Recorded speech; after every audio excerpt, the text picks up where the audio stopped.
ആരിഫ് വന്നതിന് ശേഷമാണ് ആലപ്പുഴയിൽ ഏറ്റവും പ്രധാനപ്പെട്ട ആലപ്പുഴ ബൈപ്പാസ് യാഥാർത്ഥ്യമായത്.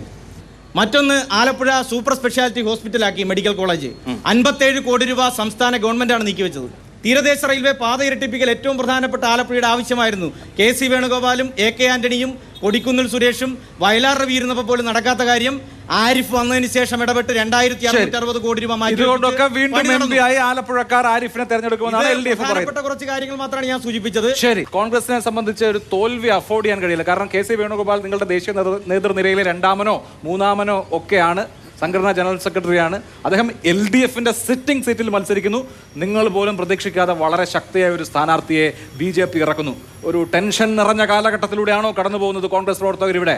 വളരെ സുരക്ഷിതമായ ഭൂരിപക്ഷത്തോടുകൂടി ശ്രീ കെ.സി. വേണുഗോപാൽ ആലപ്പുഴ പാർലമെന്റിൽ നിന്ന് വിജയിക്കും. 1 ലക്ഷം വോട്ടിന് മുകളിൽ ശ്രീ കെ.സി. വേണുഗോപാൽ വിജയിച്ചിരിക്കും. ആ കാര്യത്തിൽ ഒരു തർക്കവും വേണം. ഇപ്പം ബൈപ്പാസിൻ്റെ കാര്യം പറഞ്ഞു. അദ്ദേഹം പറഞ്ഞ ഒരു കാര്യത്തോട് ഞാൻ യോജിക്കുന്നു. നമ്മൾ എതിർക്കുമ്പോഴും വസ്തുതകളെ അംഗീകരിച്ച് മുന്നോട്ട് പോകണം.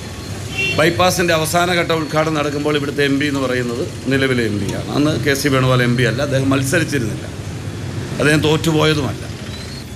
ഇന്ത്യയിൽ ആദ്യമായി ഒരു തീരദേശ ഹൈവേ, എലിവേറ്റഡ് ഹൈവേ, അത് സാക്ഷാത്കരിക്കുന്നതിന് വേണ്ടി ഇദ്ദേഹം അംഗീകരിച്ചാലും അംഗീകരിച്ചില്ലെങ്കിലും ആദ്യമായി ആലപ്പുഴയിൽ നിന്ന് ഒരു ഡെലിഗേഷൻ കേന്ദ്രമന്ത്രിയായിരുന്ന കമൽനാഥാണ് ഇതിന് അനുമതി കൊടുക്കുന്നതിൻ്റെ ആദ്യ നടപടിക്രമം.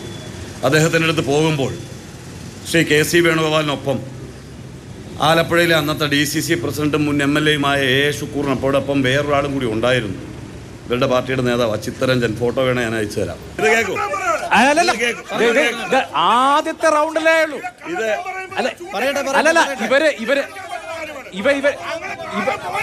ഇവര് 3 പേരും സംസാരിക്കട്ടെ. ഞാൻ പറയട്ടെ അല്ല, ഇരുന്നോ. അല്ല, ഞാൻ പറയട്ടെ. ഇല്ല. ഒരു കാര്യം ഞാൻ പറയാം. നിങ്ങൾ ഇരിക്കൂ. നിങ്ങൾക്ക് പറയാൻ മൈക്ക് തരും. നിങ്ങൾ ഇരിക്കും, ഞാൻ പറയാം. മറുപടി പറയും. നിങ്ങൾ അങ്ങോട്ടും ഇങ്ങോട്ടും സംസാരിച്ച് ഞാൻ പറയട്ടെ.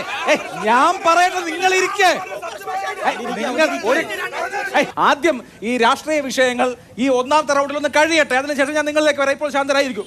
Alappuzha medical college super speciality ആക്കുന്നതുമായി ബന്ധപ്പെട്ടും ആ ഹോസ്പിറ്റലിൻ്റെ എല്ലാ വികസന പ്രവർത്തനങ്ങൾക്കും MLA ആയിരുന്നപ്പോഴും മന്ത്രിയായിരുന്നപ്പോഴും MP ആയിരുന്നപ്പോഴും കേന്ദ്രമന്ത്രി ആയിരുന്നപ്പോഴും ചെയ്തിട്ടുള്ളത് കെ.സി. വേണുഗോപാലാണ്. ആലപ്പുഴയ്ക്ക് വേണ്ടി അദ്ദേഹം ചെയ്തോളം ചെയ്യാൻ കഴിയുന്ന ആണൊരുത്തൻ ഇതുവരെ ആലപ്പുഴയിൽ ഇല്ല എന്ന് ഞാൻ തുറന്നു പറയും.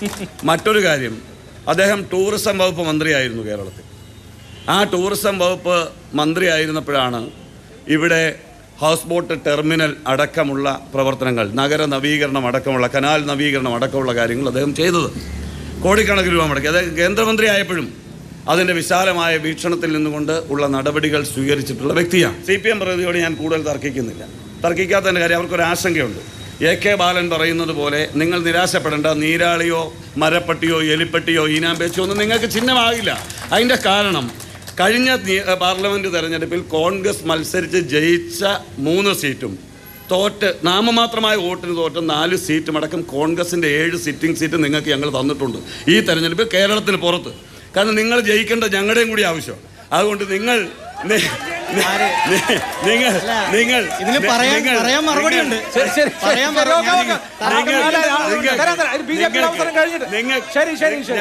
ഞാൻ എന്റെ അവസരം വരുമ്പോ പറയാം. തർക്കം വരേണ്ടതുകൊണ്ട് ഞാൻ പറയാം.